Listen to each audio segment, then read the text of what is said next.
যেমন হযরত ঈসা আলাইহিস সালাম একদিন নদীর পাড় হেঁটে গেতেছিলেন, তখন ওই টাইমে জেলেরা মাছ ধরতেছিল। তখন জেলেদেরকে জিজ্ঞাসা করলেন যে তোমরা কি করতেছ?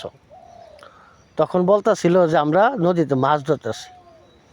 তখন হযরত ঈসা আলাইহিস সালাম বললেন যে তোমরা কি আমার সফরসঙ্গী হবে?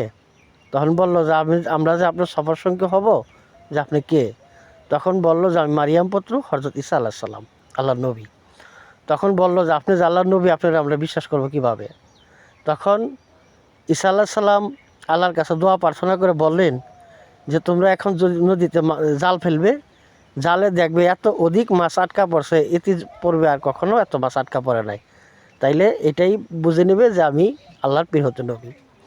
তখন তারা যখন নদীতে জাল ফেললো, এত মাছ আটকা পড়ছিল, তারা যে একটা নৌকা নিত ওই মাছের জন্যে তাদের 3টা নৌকা নিতে হয়েছিল।